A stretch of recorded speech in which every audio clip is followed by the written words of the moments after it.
kita kena buat link baru. Okay. Alright. Dikira dah ni ya.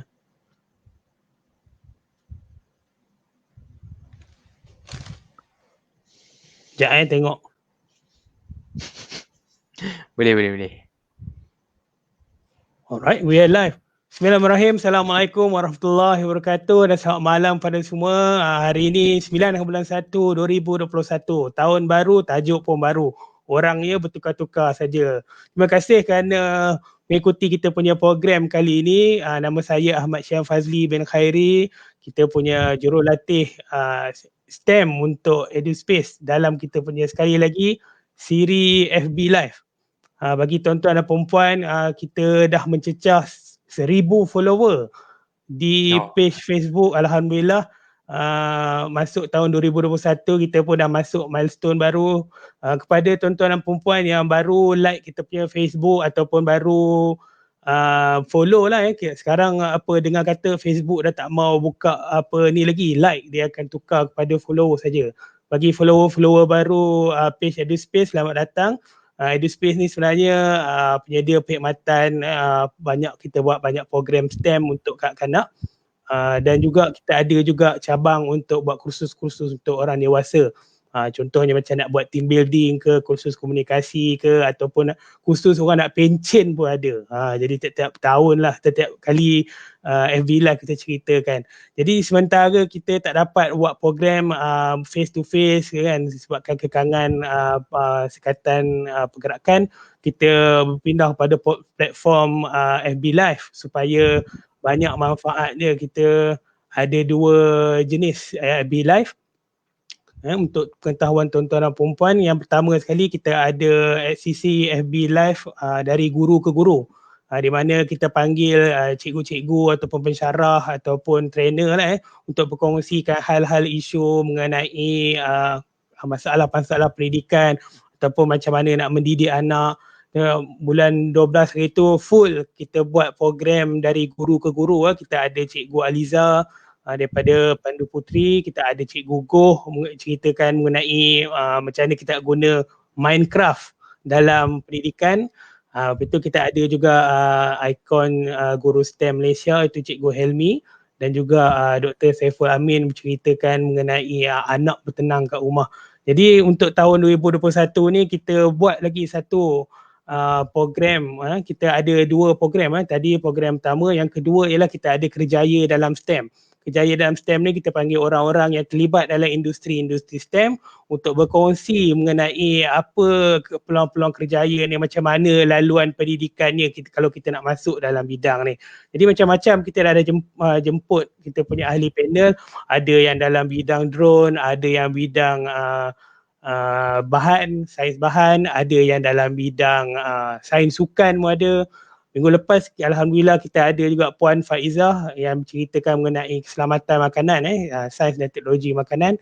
Dan minggu ni kita ada sahabat saya, saya telah menjemput salah seorang sahabat saya, saudara Adli, untuk menceritakan mengenai keselamatan cyber. Dan jadi macam mana kita ataupun peluang-peluang kerjaya ni. Assalamualaikum Adli.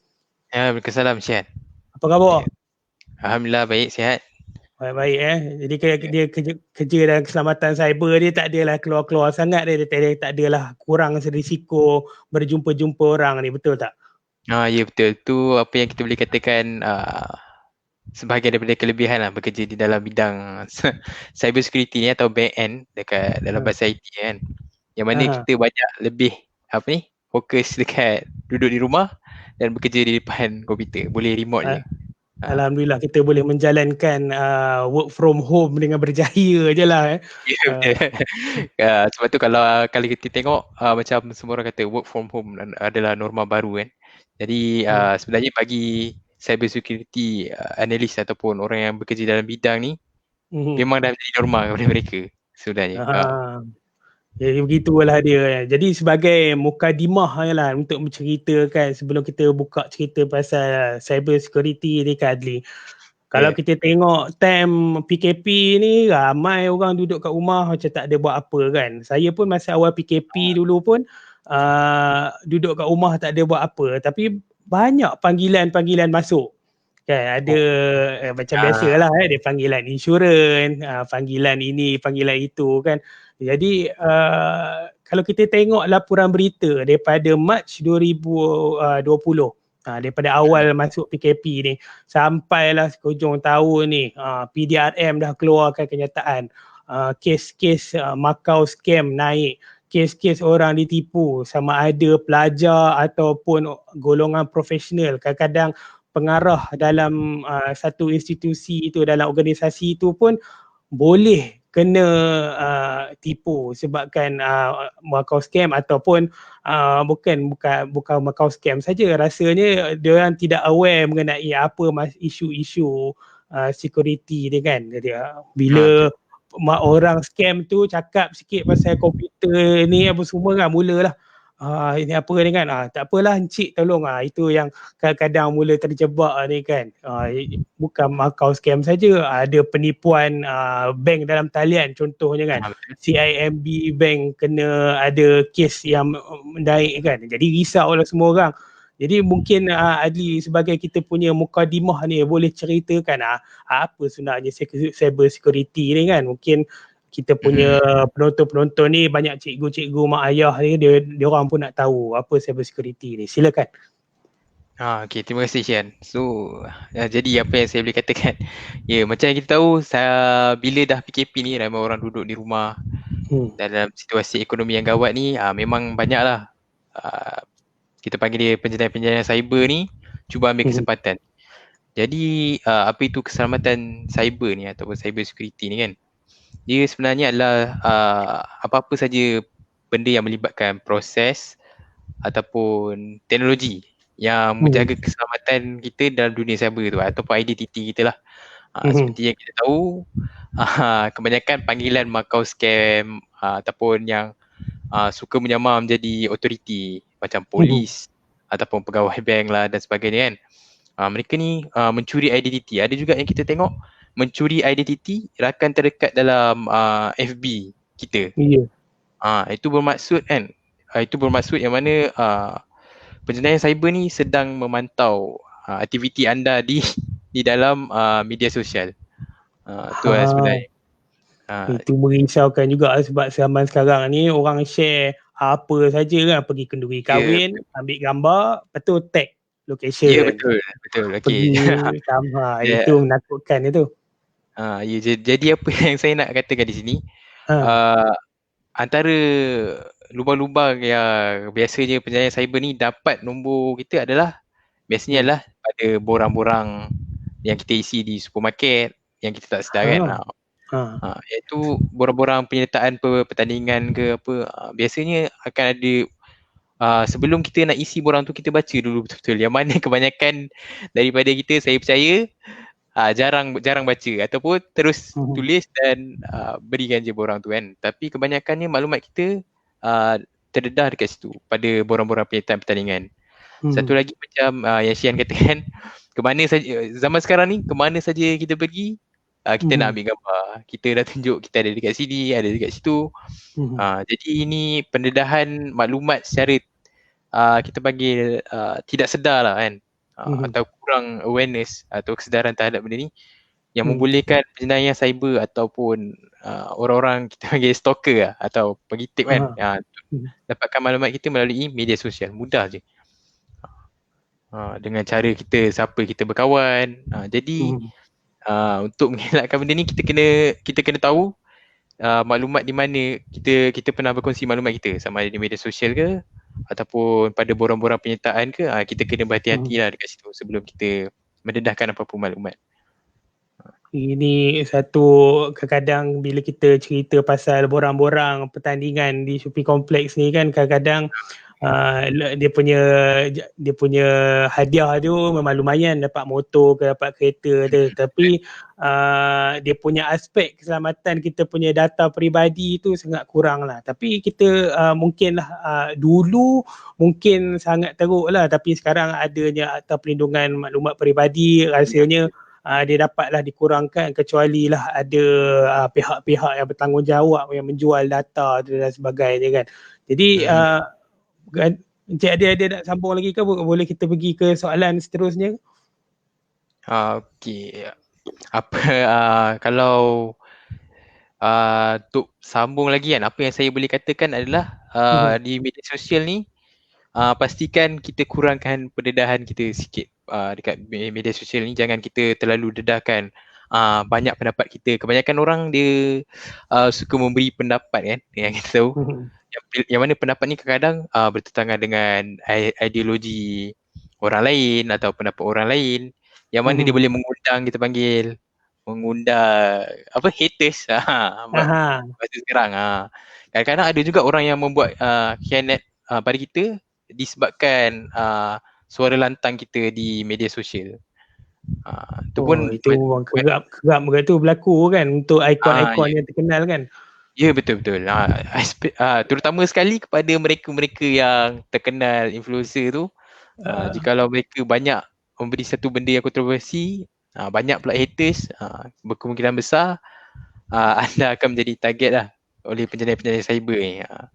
Jadi sebenarnya secara tak langsung saya pun menjadi target kepada penjana cyber ni sebab saya bukanlah nak kata memberi pandangan, saya buat aktiviti perniagaan dalam ni kan, Ah, mempromosi mengenai program-program STEM contohnya. hmm. Mestilah kadang-kadang dalam poster tu memang ada diletakkan maklumat macam mana nak menghubungi saya kan. Kadang-kadang memang betul pun saya dulu menggunakan nombor lama lah kan.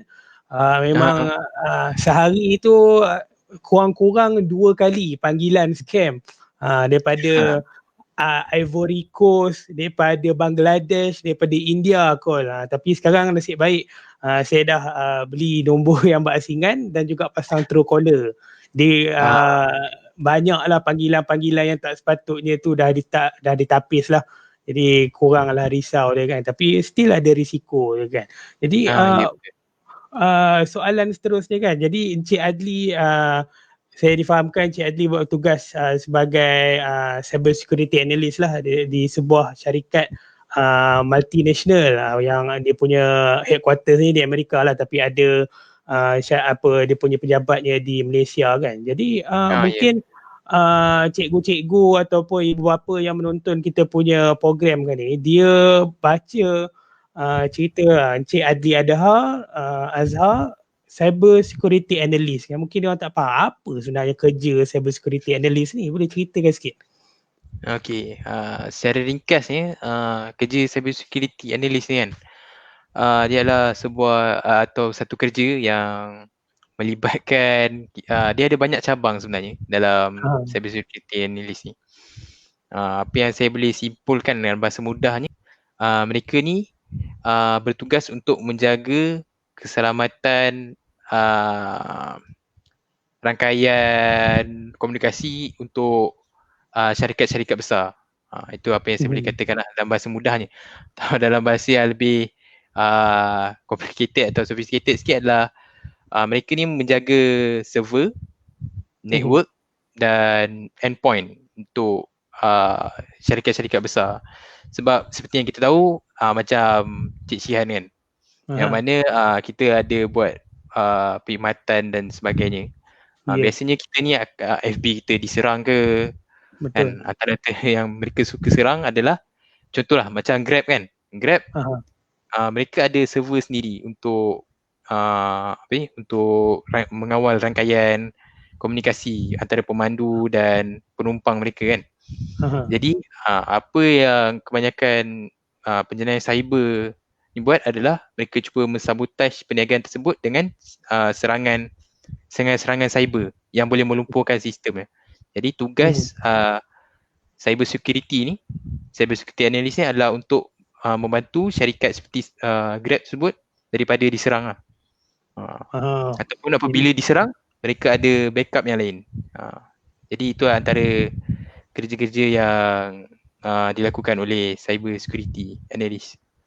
Ya, dia sebenarnya lebih kepada untuk apa kerja Encik Adli ni dia kepada klien lah untuk syarikat Encik Adli ni menyediakan perkhidmatan keselamatan cyber lah. Kalau apa jenis perkhidmatan yang klien Encik Adli buat, contohnya nak order pizza contohnya kan, melalui Domino's kan. Sekarang tersalah rumah pula kan. Macam mana kita nak elakkan tersalah hantar pizza tu Itu antara tugas Encik Adli lah, tapi saya tak rasa Encik Adli mengawal server Domino's Pizza kot bukan Ah, ya, ya betul. Tapi tu antara bahasa mudahnya adalah mereka menjaga komunikasi di dalam server-server syarikat-syarikat ni. Ha. Jadi mungkin Encik Adli boleh sambung lanjutan kita punya soalan tu sikit. Boleh tak ceritakan sikit macam apa requirementnya nak menjadi Ah, seorang cyber security kan. Mungkin boleh ceritakan dulu laluan akademiknya lah, SPM ni apa ataupun ambil kursus apa di universiti, kemudiannya apa requirement dia sebelum masuk kerja sebagai cyber security analyst ni. okay.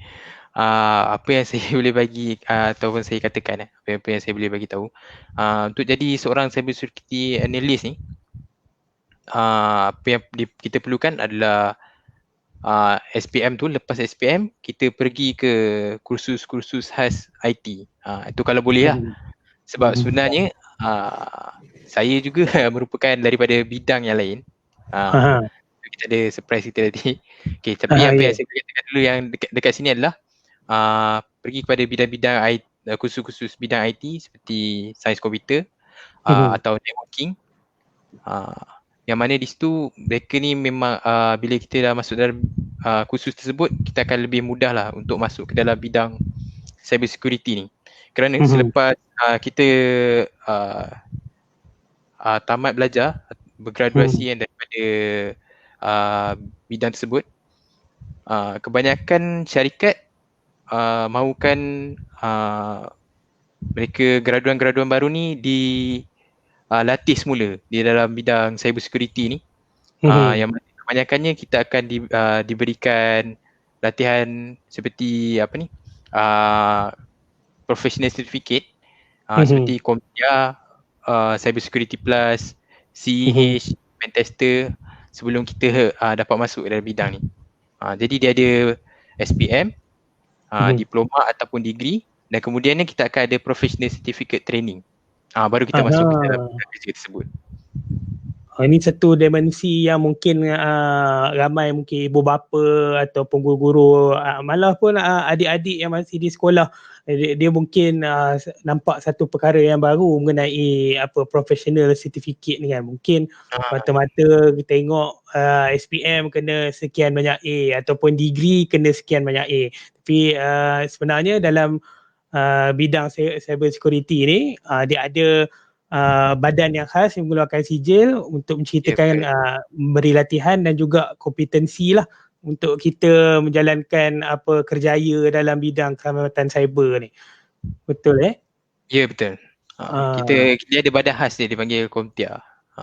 Saya teringat mengenai cerita ni lah saya punya jiran dia graduan sains komputer di UTM.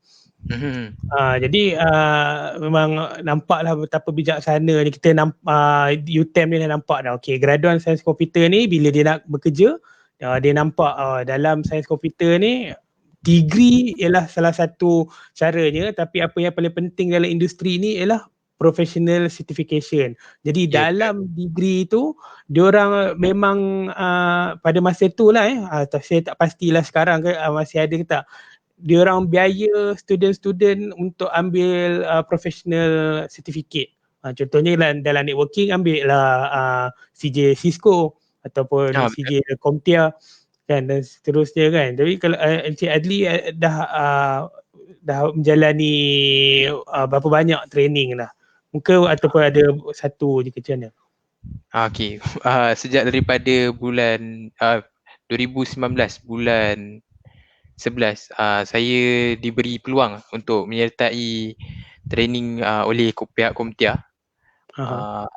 untuk Security Plus. Itu yang sijil pertama saya lah, macam mana saya dapat masuk ke dalam syarikat MNC tersebut. Saya diberi peluang untuk training dan kita akan ada peperiksaan untuk dapatkan certification tersebut. Dan kemudian lepas tu kita perlu tambah nilai dia untuk diri kita sendiri. Contohnya macam dekat dalam dunia cyber security ni kan, kita ada banyak teknologi yang kita contoh antivirus kan. Satu teknologi antivirus untuk menapis malware di dalam komputer ataupun peranti telefon bimbit dan sebagainya. Jadi untuk mahir dalam produk tersebut, kita kena datang pada training mereka dan dapatkan sertifikat. Tu antaranya yang saya dah buat adalah Carbon Black, Trend Micro dan Symantec. Itu adalah antara sertifikat IT untuk teknologi cyber security yang diberi khas oleh kita panggil product vendor, oleh orang-orang oleh company yang menyediakan teknologi tersebut. Jadi Macam kalau macam Comtia pula, dia adalah satu badan non-profit, dia satu badan yang neutral, maksudnya tidak memihak pada mana-mana vendor, dan mereka ni memberi latihan khas untuk cyber security ni. Dia dia lebih general lah, apa yang saya boleh katakan lebih general kepada teknologi cyber security. Dia tak memihak pada mana-mana vendor ataupun setengah produk. Okay, ada salah satu soalan yang banyak ditanya lah bila kita cerita pasal sains komputer ke keselamatan cyber kan. Dalam pekerjaan Cik Adli sehari-hari ni, banyak ke menggunakan matematik dalam pekerjaan Cik Adli ni? Okey, apa yang saya boleh katakan dalam kerja sehari-hari ni, dia tak banyak menggunakan kemahiran matematik ataupun macam kalkulus ke aritmetik, kira-kira ke. Dia banyak lebih kepada kemahiran menganalisis data. Okey. Jadi kebanyakannya adalah cara kita akan dapat satu, kita panggil contoh kita dapatkan satu Excel mengenai berapa mesin yang kita ada ataupun berapa banyak komputer yang kita ada dalam sebuah company. Dan daripada situ kita hanya monitor berapa banyak ataupun kita memerhati berapa banyak mesin tersebut yang diserang oleh malware lah, kita katakan virus. Jadi kebanyakannya adalah kemahiran yang kita perlu ada untuk cyber security ni adalah kemahiran menganalisa data. Daripada data yang banyak, kita tapis melalui beberapa tapisan ataupun kriteria, dan daripada situ kita membuat conclusion kita ataupun cara untuk kita mengatasi masalah tersebut. Contohnya kalau ada malware masuk dekat endpoint tertentu kan, pada peranti tertentu. Jadi macam mana kita sebagai cyber security analyst ni nak membendung perkara tersebut daripada berlaku lagi. Kebanyakannya kemahiran menganalisa. Jadi ini kita boleh jadi amaran awal lah adik-adik kalau nak masuk bidang cyber security ni, yang kena mahir mengendali data. Jadi nak mahir mengendali data ni, untuk manipulasi data ni, yang pertamanya kena ada lah asas-asas aritmetiknya dulu kan. Dia punya yang ni kan, jangan abaikan lagi statistik macam kita nak tapis maklumat sebenarnya.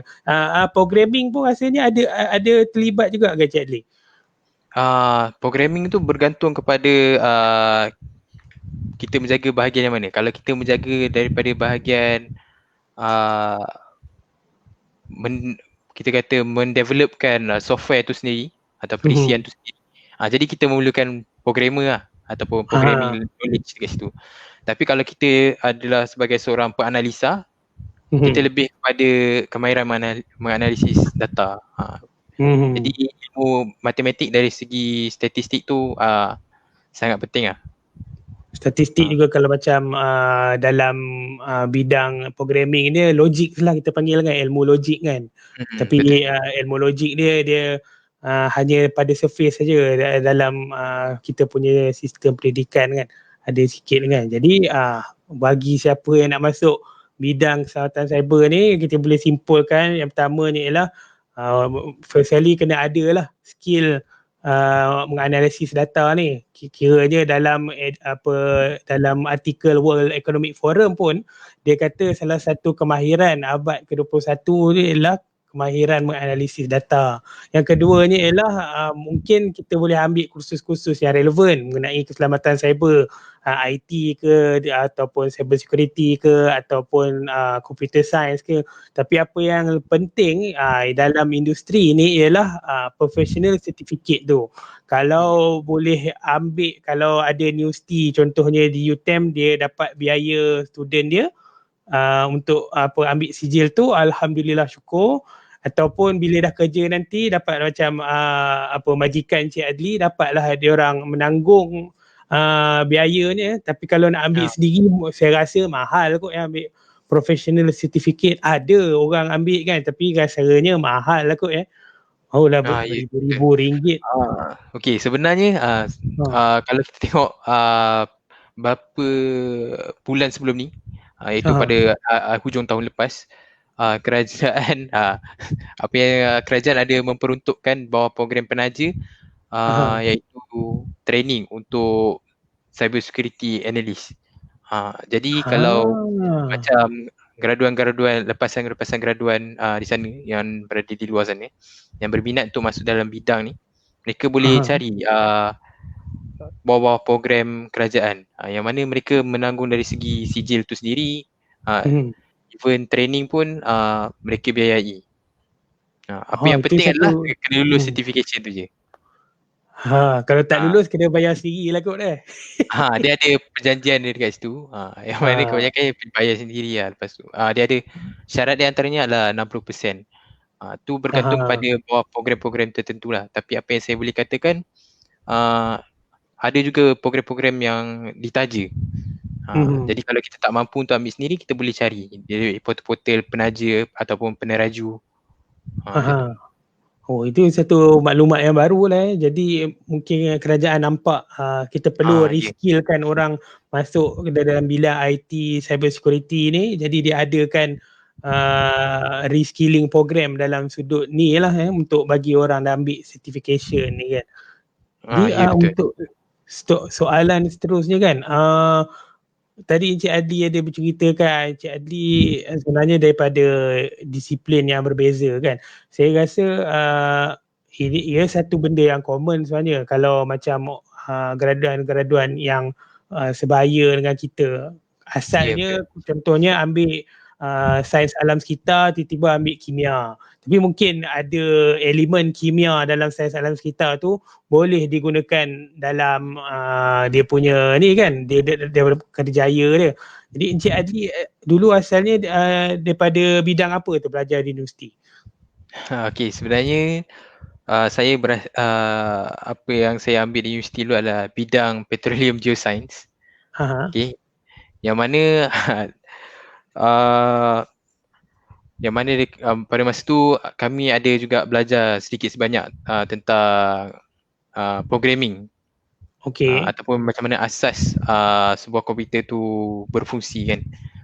Jadi apa yang saya boleh katakan, ilmu yang saya bawa daripada pembelajaran saya ketika belajar petroleum geoscience tu banyaknya adalah pada pertama sekali pada ilmu programming tu ataupun pada sains komputer tu sedikit. Dia ada satu kursus tu memang khas untuk kami belajar pada semester tersebut tentang programming dan sains komputer. Okey, yang keduanya adalah apa yang saya boleh beritahu, kemahiran ilmu menganalisa tu. Seperti yang saya belajar ketika berada dalam kursus petroleum geoscience ni, kita banyak menggunakan ilmu menganalisis. Bila kita ada data, saya banyak lebih bermain dengan data subsurface, kita panggil data bawah tanah untuk mencari petrol kan, daripada data seismik tu.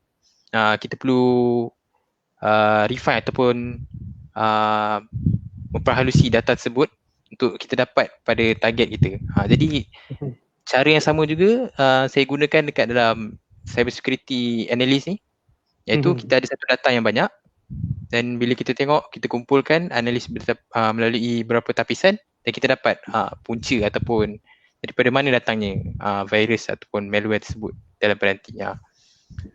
Kebanyakannya adalah kemahiran menganalisa yang saya dapat praktikkan di dalam bidang cyber security ni, yang saya dapat dalam bidang petroleum geoscience. Jadi ini salah satu tema yang penting bila kita kata kerjaya dalam STEM ni. Bila sebut pasal STEM ni, kebanyakan orang ni dia ingat sains, teknologi, kejuruteraan, matematik saja. Tapi antara tema-tema yang lain bila orang sebut pasal STEM ni, mula-mulanya mungkin dia kata bila ada STEM maksudnya kita kata pembelajaran merentas disiplin. Contohnya sains dengan matematik contohnya, ataupun sains dengan kejuruteraan contohnya. Yang keduanya ialah bila ada disebutkan pasal STEM ni, dia akan ceritakan bila kita cerita pasal STEM, mungkin pelajar-pelajar akan mengalami kaedah pembelajaran yang lebih segar. Contohnya dulu-dulu mungkin cikgu suka chalk and talk saja kan, cerita dekat papan hitam, lepas tu cerita-cerita, okey mana nak masuknya ilmu sains tu. Jadi paradigma yang barunya ialah kita buatnya pendidikan yang lebih ke hands on. Jadi perubahan cara mengajar tu. Yang ketiga ni mungkin tema kita dalam kita punya FB Live ni lah. Bila ada je STEM ni kita ceritakan diorang cuba nak menyelesaikan masalah-masalah dunia sebenar. Jadi dalam masalah dunia sebenar tu itulah timbulnya kemahiran-kemahiran macam Encik Adli kata tu. Kemahiran menganalisis data contohnya. Kemudian bila dia nak bertukar bidang tu, benda tu masih lagi relevan walaupun kita tidak dalam bidang yang sama kan. Ya, Jadi betul, itulah dia kita punya ni kan, dah 30 minit kita ber FB live ni. Kita tengok ada komen ke tak. Mungkin ada komen soalan kepada Adli. Okey, tak ada komen Kalau macam tu boleh kita teruskan pada soalan yang panas lah Mungkin ramai orang nak menonton program kita malam ni untuk ceritakan pasal keselamatan cyber ni kan. Mukadimah tadi kita dah ceritakan orang ramai kena makau scam lah, orang kena hack lah. Kadang-kadang diingatkan orang kena hack ni ada ilmu persihiran komputer ke apa kan, dia buat macam tak faham kan, dia sebutnya terminologi ni kan. Untuk pengetahuan tuan-tuan dan puan-puan, Encik Adli juga dah menulis beberapa artikel untuk EduSpace kan. Yang pertama sekali ialah buat beberapa cara untuk ataupun punca macam mana kita digodam ataupun dihack kan. Yang keduanya ialah macam mana kita nak membina password yang kuat ni kan. Mungkin Encik Adli boleh ceritakan dulu kan, sebenarnya hack ni bukanlah macam kita tengok kat movie ni kan, tap benda kan, menggunakan server macam-macam ni kan. Kadang-kadang cara dia lebih tradisional sikit kan. Boleh Encik Adli ceritakan sikit kaedah tradisional tu macam mana? Okey. Itulah Sian, apa yang kita nak betulkan sini adalah persepsi orang terhadap hacker kan. Kebanyakan daripada kita tengok dalam movie tu ataupun mana-mana cerita wayang kan, kita tengok mereka bekerja di dalam gelap, selalu menekan keyboard kan. Jadi sebenarnya untuk pertama sekali kita pergi kepada dia ada dua benda, iaitu end user ataupun consumer macam kebanyakan daripada kita ni. Satu lagi adalah company, enterprise. Jadi untuk end user macam kita ni, kebanyakannya cara mereka nak masuk ke dalam sistem ataupun apa-apa media sosial kita ataupun pada peranti telefon kita sendiri, antara cara yang mudah adalah mereka buka satu wifi ataupun kita panggil sekarang hotspot pada telefon kita kan. Yang mana mereka rename kan atau namakan semula nama hotspot mereka tu daripada nombor nama telefon mereka letak Starbucks 01. Dan mereka letak hotspot tu dekat contoh saya beri contoh iaitu di Starbucks kan. Jadi bagi mereka yang macam duduk di tepi Starbucks tu, tengok buka ada satu Starbucks ni tak perlukan password. Wifi mereka tak perlukan password. Jadi bila kita masuk di situ, bila kita gunakan hotspot tu tanpa kita sedari, sebenarnya maklumat kita sebelum sampai ke peranti kita, dia akan sampai kepada peranti kita panggil hacker tersebut lah. Akan sampai kepada peranti tersebut dan baru sampai kepada kita. Jadi apa saja yang kita layari, apa saja yang kita download boleh dilihat oleh hacker tersebut. Itu baik, jangan itu semudah satu kaedah yang sendiri. Itu salah satu kaedah yang baru saya tahu tu sebenarnya kan. Kadang-kadang dia orang ada tunggu dekat airport ke contohnya, ataupun Ya. dekat Starbucks kan, library ke, dia orang buka Ya. hotspot kan. Weh, itu Ah, bahaya tu kan. dan bercerita patah tentang library, Ha. kebanyakan kita sebenarnya ada yang dihack adalah disebabkan oleh kecuaian kita sendiri. Ha. Iaitu contoh macam kita pergi di tempat-tempat awam ataupun cyber cafe ke kan, Mhm. ataupun di library sendiri, contoh kita login kita punya Hmm. Gmail, kita punya Telegram, tapi kita lupa satu benda, iaitu selepas kita menggunakan komputer tersebut kita lupa nak log out. Jadi Aha. mereka-mereka yang macam kata tangan ni, mereka akan tengok, oh ada email, kena pula email-email tu adalah email-email yang berbentuk peribadi ataupun Mhm. email-email yang penting, yang mana di situ ada kesempatan lah untuk berlakunya jenayah cyber. Jadi Itu jangan saya lupa untuk log out. itu dia bukan setakat apa kita pakai kat library je. Kalau baru-baru ni saya pergi lalu dekat Seng Heng kan. Kedai Yes. elektrik Seng Heng tu ada telefon-telefon yang untuk ni apa display kan. Kadang-kadang ada Ya. je orang masukkan dia punya login Google kat situ kan. Jadi Okay. sebagai orang yang kita faham mengenai keselamatan cyber ni, kita tolonglah log out. Entah macam mana kita boleh kata display punya telefon boleh keluar configuration tu pun saya tak pastilah, kan selalunya display phone kan dia limited usage saja, dia kadang boleh tengok function je kan. Tapi kadang-kadang itu pun berlaku juga. Tapi saya tertarik lah Encik Adli cakap tadi kan, bila cerita pasal hacker ni, kadang-kadang yang pertamanya dia tunggu kat tempat-tempat dia buka hotspot contohnya kan. Tapi kadang-kadang macam saya punya, macam semalam lah kan, ini baru jadi semalam ni buatkan saya teringat ni. Tiba-tiba saya punya email yang bersangkut dengan saya punya account Facebook tiba-tiba dapat email. Okay. Dia kata okay, ini ialah nombor kod yang awak minta untuk reset Facebook anda kan. Dia kata sejak bila saya nak tukar password Facebook ni kan. Bila check betul-betul betul ke email Facebook kan. Memang betul, itu memang email Facebook yang betul. Maksud dia saya rasa ada orang cuba nak masuk account Facebook tu.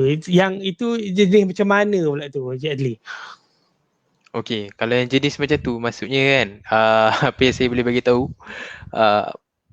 penggodam tu ataupun hacker tu kan, dia dah lama perhatikan akaun, contoh akaun Cik Syihan EduSpace ke apa, yang mana mereka ada beberapa detail. Contoh macam kalau Facebook biasanya kita masukkan email, betul? Betul. Jadi bila kita masukkan email tu, kita nak masuk password tu kita tak tahu. Semudah kita letak forget password.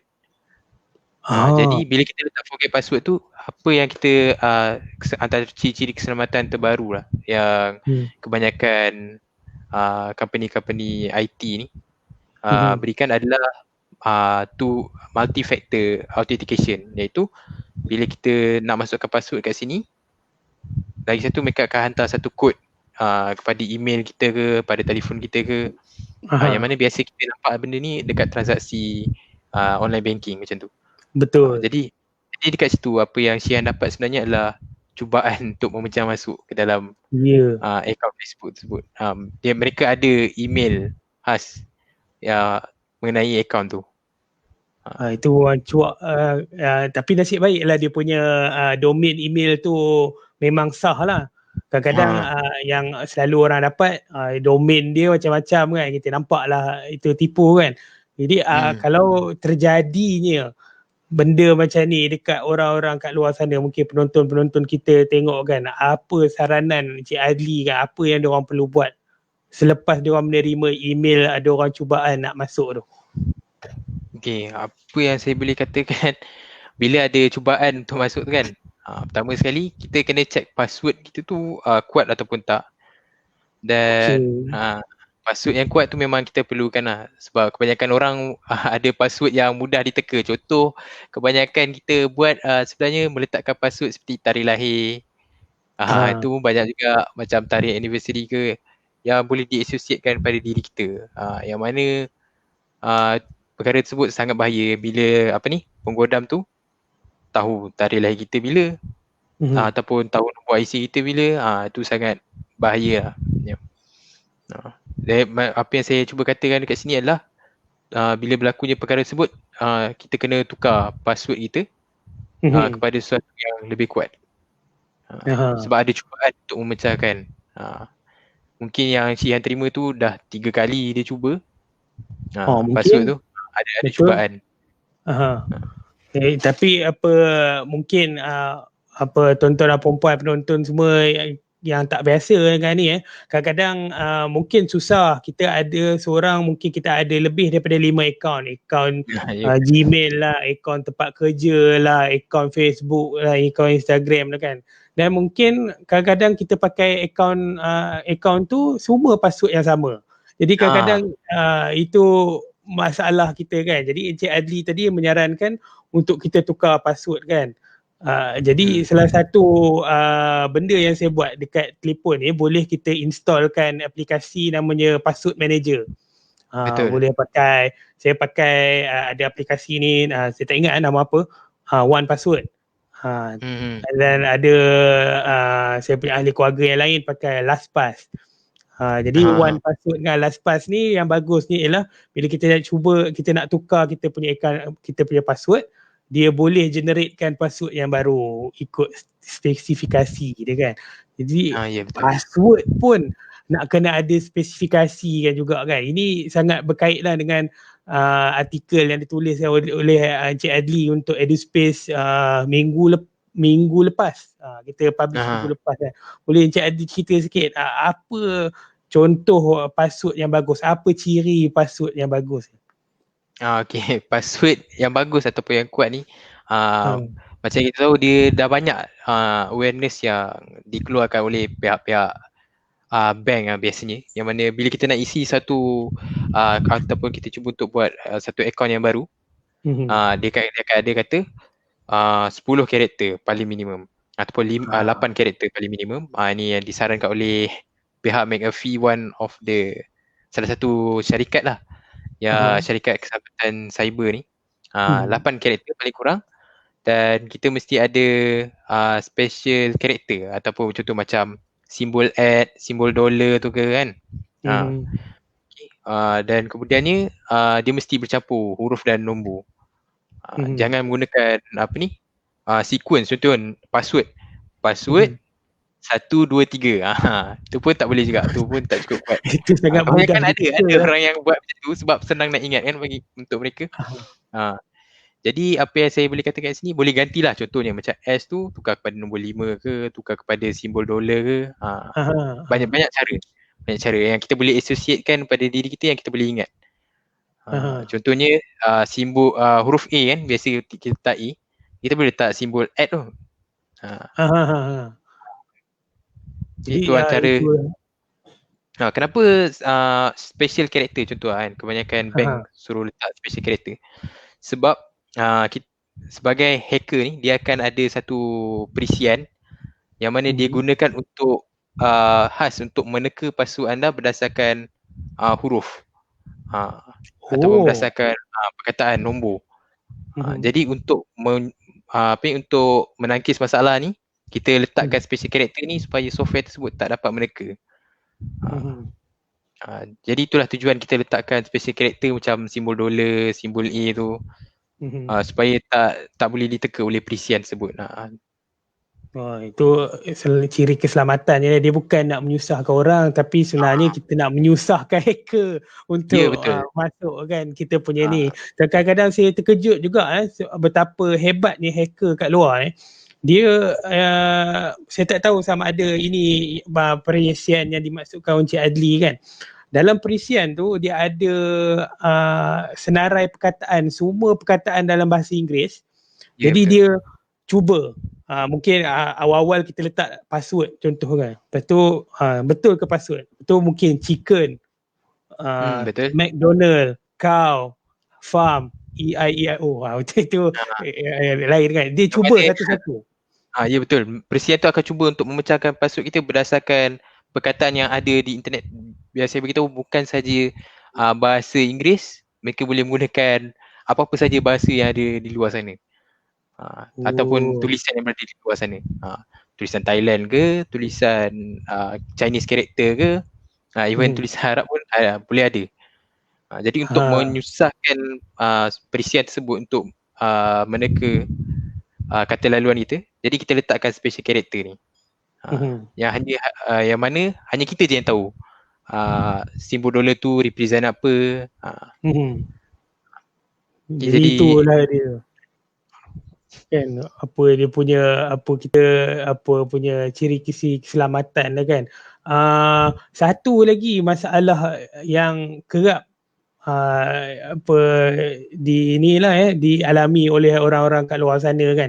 Bila kita ada grup WhatsApp contohnya, kadang-kadang memanglah grup WhatsApp ni kadang-kadang memudahkan hubungan antara keluarga ataupun kita jumpa kawan-kawan lama kan. Jadi bila ada grup-grup WhatsApp ni, kadang kita faham orang main share saja. Ya betul. Mungkin kadang-kadang kalau dia share ada berita kenduri kendara ke, seronok lah juga, ataupun berita kematian ke contohnya. Tapi kadang-kadang kalau masuk grup-grup WhatsApp yang besar dia akan ada maklumat contohnya KFC akan membuat promosi kan, ayam 10 ketul bayar RM2 je. Lepas tu tekan link tu. Kadang macam ini macam mana ni kan, bila tekan mungkin nampak lah website macam website KFC tu kan. Jadi itu teknik apa lah tu Encik Adli kan, ramai lah orang dapat KFC, Lazada. Betul. Kebanyakannya mereka beri contohnya macam kupon Lazada potongan 15% kan. Jadi bila kita klik link tu, dia bawa kepada laman sawang Lazada. Contohnya lah kan. Tapi itu sebenarnya adalah teknik kita panggil dalam istilah cyber security atau keselamatan cyber ni adalah phishing. Phishing yang mana macam dia adalah macam kata kepada pancing lah. Yang mana kita pancing orang dengan tawaran-tawaran khas tu kan, dan kita berikan link yang mana dia akan bawa kepada laman sesawang yang nampak macam asli, nampak macam betul. Tapi sebenarnya laman sesawang tu tujuannya untuk mengambil data peribadi kita. Yang mana bila sampai kat laman sesawang tu, dia akan minta email, dia akan minta password untuk login ke dalam website yang kita nampak macam perisian Lazada kan. Tapi sebenarnya bukan. Tapi bila kita masukkan tu, kita sampai ke Lazada. Apa yang mereka buat sebenarnya adalah mereka bawa ke website mereka yang nampak macam Lazada, mereka dah susun, customize kan. Lepas tu bila kita isi letak password, mereka letak ke website yang betul. Itu cara dia supaya kita tak perasan. Contoh antara yang banyak berlaku adalah macam yang kita dengar sebelum ni kan, macam CIMB betul? Yang mana ada orang hilang duit dan sebagainya. Antara kesilapan yang berlaku adalah apabila kita klik pada link tersebut dan kita letakkan detail-detail online banking kita. Itu kita kena berhati-hati. Jangan sesekali bila kita klik link-link yang melibatkan online banking kita lah, terutama sekali. Tu yang saya sarankan, supaya setiap kali kita dapat link je, kita ambil link tersebut. Antara biar saya berikan sekejap. Dia antara cara kita boleh periksa untuk tengok sama ada link tersebut adalah asli ataupun tak. Kita boleh pergi ke website Trend Micro, site safety. Dekat situ kita boleh letakkan, pastekan link tersebut dekat ruangan tu, dan dia akan beritahu sama ada tu adalah malicious ataupun palsu ke ataupun betul. Jadi boleh sekejap saya sharekan kalau ada dekat sini. Boleh Encik Adli apa ni, pastekan kat sini. Okey, saya letakkan.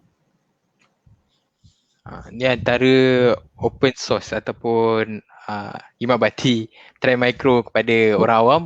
Kita boleh check link tu dekat sini. Okey, ni saya ni kalau tuan-tuan dan perempuan ada menerima apa link-link yang meragukan daripada WhatsApp keluarga ke ataupun daripada email ke, walaupun kadang-kadang kita tak tahu masa saya study dulu, rupanya walaupun kita tahu universiti tu universiti hebat lah, infrastruktur dia sangat hebat, dia menggunakan infrastruktur Gmail dalam ni kan, tapi ada hacker tu berjaya masuk pagi Jumaat tu, semua pensyarah, semua student dapat email yang sama. Dia kata akaun bank anda dibekukan. Sila masuk ke website ni untuk tak bekukan.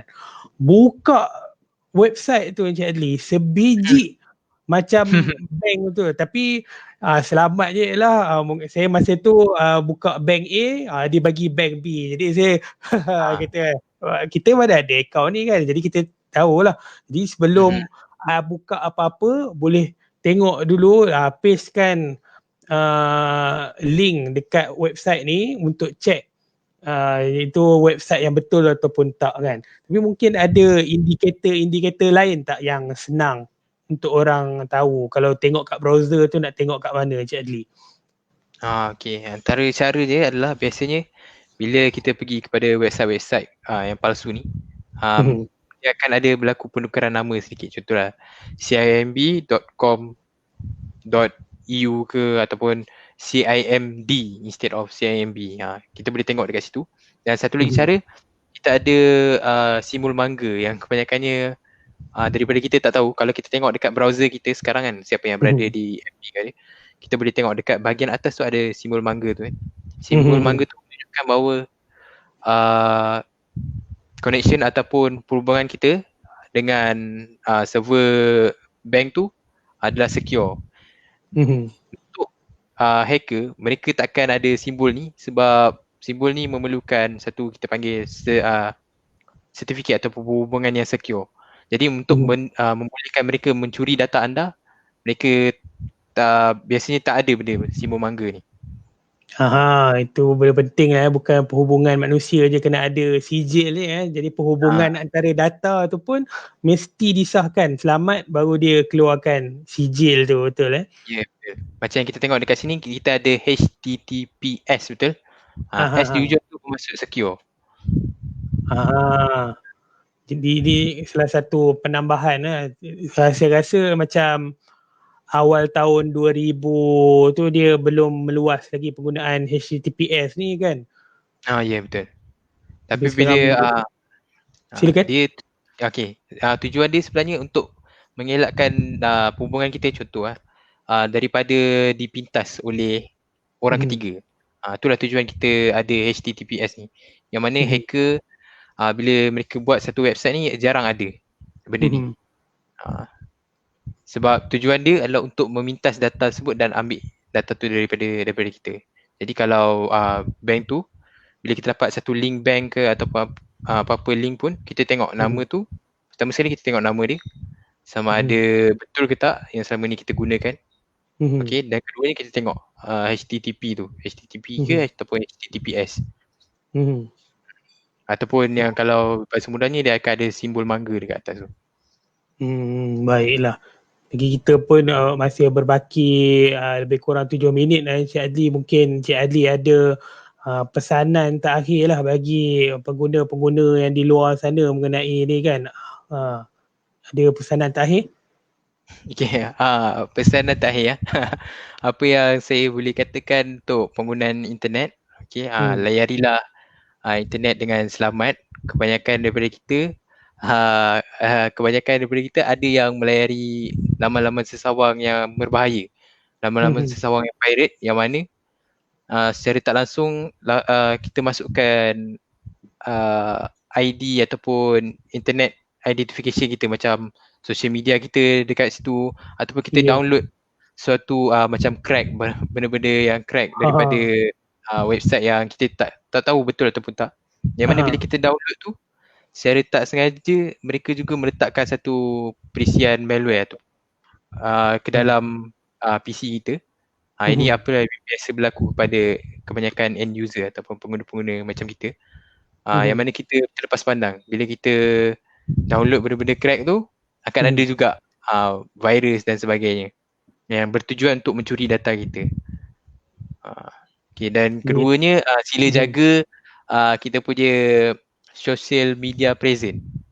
Bila kita berada di luar sana, jangan terlalu tunjuk kita berada di mana pada setiap masa, terutama sekali di Instagram yang mana kita tahu kebanyakan orang bila pergi tempat tersebut mereka suka ambil gambar kan, yang mana dia akan mengundang kepada satu kes pecah rumah pernah berlaku akibat satu keluarga beritahu mereka sedang bercuti di tempat yang lain. Jadi orang yang dah lama perhatikan rumah mereka tahu yang mereka tak ada di rumah. Jadi boleh kita postkan cuma lambat sehari ataupun lambat beberapa hari supaya dia tak memberi satu live feed kepada orang-orang yang sedang perhatikan kita. Jadi bila nak post Instagram tu boleh post throwback sajalah. Post throwback. Jangan secara live lah kan. Betul juga tu. Saya teringat satu kes kan kadang-kadang bila kita buat account, lepas tu dia akan ada, jika anda ingin reset password, ini ada soalan keselamatan kan. Kadang-kadang soalan keselamatan tu memang dalam berbentuk peribadi. Contohnya apalah nama nenek kamu, nama your first dog, your first pet, nama kereta pertama kan. Kadang-kadang saya tengok cara orang sekarang share maklumat di Facebook ni, kadang-kadang benda tu kita boleh tengok orang tu macam mana. Contohnya the name of your first pet, kita pergi je tengok, scroll, nama kucing dia, nama dia Mimi. Boleh Mimi. Lagi akhirnya dapat tukar password tu kan. Jadi walau macam mana pun, apa yang saya dapat simpulkan dalam keselamatan cyber, menurut saya sendirilah pasanglah 10 antivirus pun, tapi kalau cara kita melayari internet tu tidak selamat, dia akan menjadi risiko lah macam mana pun. Betul tak Cik Adli? Ya, betul. Macam mana pun hebatnya sebuah teknologi tu, jika manusia berkata cuai, dia akan ada masalah di situ. Macam saya kata tadi, pasanglah 10 macam Cik Syah kata tadi, 10 antivirus sekalipun, tapi kalau kita lupa nak log out dekat PC awam ke kan, dekat situ akan ada masalah lah. Itu antivirus pun tak dapat nak kesan sebab mereka ada ID kita sendiri. Jadi terima kasih banyak kepada Encik Adli kerana sudi join kita punya sesi FB Live ni. Bagi tuan-tuan dan perempuan yang dah terlepas, dia sebenarnya ada 2 part. Part pertama Encik Adli ceritakan kerjaya sebagai jurul analisis cyber security ni, apa dia punya laluan-laluan akademik dia. Part kedua baru kita cerita sikit pasal keselamatan cyber ni kan. Ada alang-alang kita ada orang yang dalam industri, eloklah kita berkongsi maklumat apa yang patut. Semoga maklumat kita berkongsi hari ini Encik Adli, semoga ia bermanfaat pada semua penonton. InsyaAllah kan dapatlah kita mengurangkan kes-kes bukanlah pecah rumah pecah cyber security di Malaysia dengan jangan lagi menjadi mangsa pada makau scam dan jenis-jenis scam, insyaAllah. Jadi Encik Adli jangan pergi dulu, sebab selalunya dekat hujung sesi FB Live ni kita ada sesi slot rahsia bagi tuan-tuan dan perempuan, cikgu-cikgu semua, mungkin ada nampak post-post EduSpace di grup-grup cikgu di Facebook, ada di guru sains, ada pendidikan STEM, ada nampak ni saya share sikit. Mesti ada nampak ni kan. Setiap minggu insyaAllah saya akan post kira kata riddle yang berbeza lah untuk cikgu-cikgu boleh gunakan sebagai energizer ke ataupun sebagai breaker ke masa tengah pengajaran ke atau dalam masa program ke. Kali ni kita ada sekali lagi dalam bentuk matematik kan. Dia punya soalan ialah tembak satu nombor setiap baris. Kita ada grid 4x4 ni. 4x4 ni ada 16 nombor. Tembak satu nombor setiap baris. Hasil tambah 4 nombor tu mestilah 20. Maksudnya tembaklah mana-mana nombor, janji satu nombor setiap baris. Jadi bila tambah 4 nombor tu mesti sama dengan 20. Terima kasih kepada ramai orang lah tapi banyaknya dekat kita punya grup Telegram yang menjawab. Dia bukan nampak kan 1559. Macam road apa yang kedua ni pun nampak juga kan. Ataupun 4556 secara diagonal ni pun sambungan 20 juga. 8552 diagonal ke kiri pun 20 juga. Nampaknya senang lah Ada orang komplain kata Shihan bagi senang sangat. Kata memang kita bagi senang sangat. Kadang-kadang kita faham ada dalam penonton kita mungkin guru-guru atau ibu bapa, kadang-kadang ada anak-anak kecil, kita bagi soalan yang lebih kurang boleh lah dijawab oleh mereka. Sekian terima kasih banyak-banyak kepada siapa yang menonton, masih ada lagi bersama kami. Terima kasih juga kepada Encik Adli. Jangan lupa minggu depan kita ada satu lagi tetamu khas dalam Kerjaya dalam STEM juga. Apa temanya? Tunggu hari Isnin nanti kita akan ada post apa temanya dalam Kerjaya dalam STEM ni. InsyaAllah pada hari Sabtu juga dia punya time dia dah beranjak sekejap. Dulu 9, sekarang 9.30. Kita anjak sekejap sebab ada solat isyak semakin lewat. Sekian, wabillahi taufiq wa hidayah. Assalamualaikum warahmatullahi wabarakatuh.